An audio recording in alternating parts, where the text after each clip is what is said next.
In the last few episodes, we have been talking about different aspects of workplace because we spend a majority of our working life at the workplace, and the equations, relationships, and the interactions at the workplace continuously improve and define ourselves. Today, we will speak of another aspect, which is coaching and mentoring at the workplace.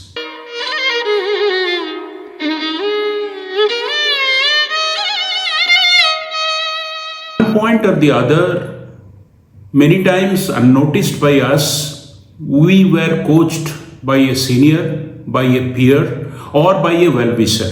Mentoring also plays an important role in helping us to realize our potential and also understand what could be the reasons of our failure and what are the risk factors that could impact our career. So coaching and mentoring, as much as we receive it during the initial years or during the difficult times, we are also duty bound, like an open source technology, to provide it to make the organization, make the society a better place by passing on some of the skills. In a recent Netflix series, Coaches, the sports coaches gave some of the insights into coaching.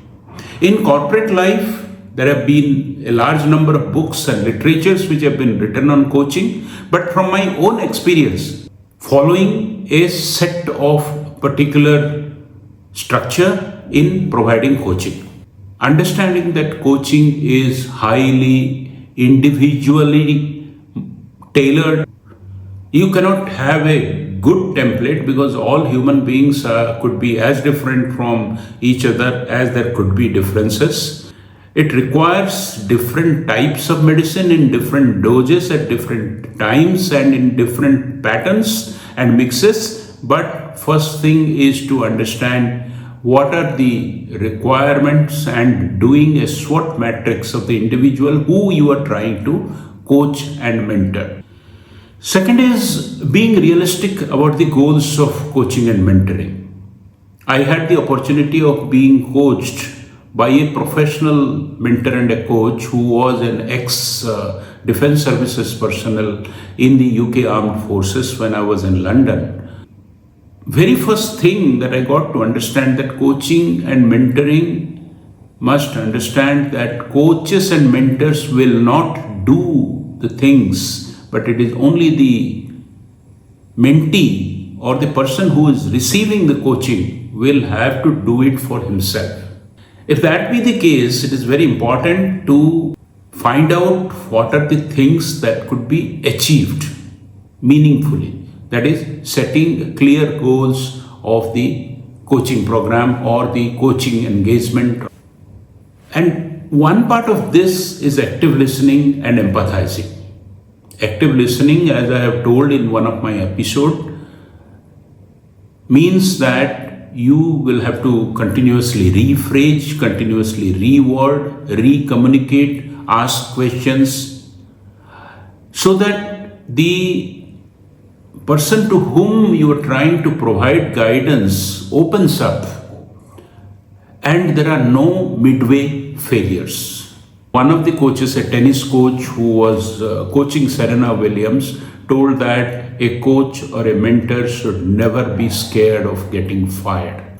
The the person who is getting coached or the person who is getting mentored may move away. That means that is the end of your program. But honest feedback and timely feedback and raw feedback, of course, sometimes you need to nuance it so that the dose could be there, but lack of honesty, lack of transparency often is contraindicated in a coaching program. Improving the belief of the mentee that she or he could do it herself or himself is the topmost priority. His coaches cannot continue to do it for whoever they are helping. A coach is a superior position as compared to a teacher or a trainer. A coach should demolish all the barriers of communication. The social interactions and the ability to be available, and the availability and approachability of the coach will create a big role. So if you follow these rules, you could be a good coach. But what about you yourself receiving coaching? At senior levels, many times receiving coaching or asking about things or speaking to people who you think could be of help because of your seniority of age or seniority of position could be very difficult. You should learn how to climb down off your hierarchical position to receive good coaching and mentoring. Who are the right person? There are many persons who will offer you advices, but they will not be your coaches. If you are a relatively new entrant, look for multiple coaches, because multiple coaches will ensure that all areas of your own improvement are covered by one coach or the mentor. And do not expect coaches to do miracles for you. Coaches are also human beings. They will also have failures, and they will probably deliver much less than you expected or you have an imagination.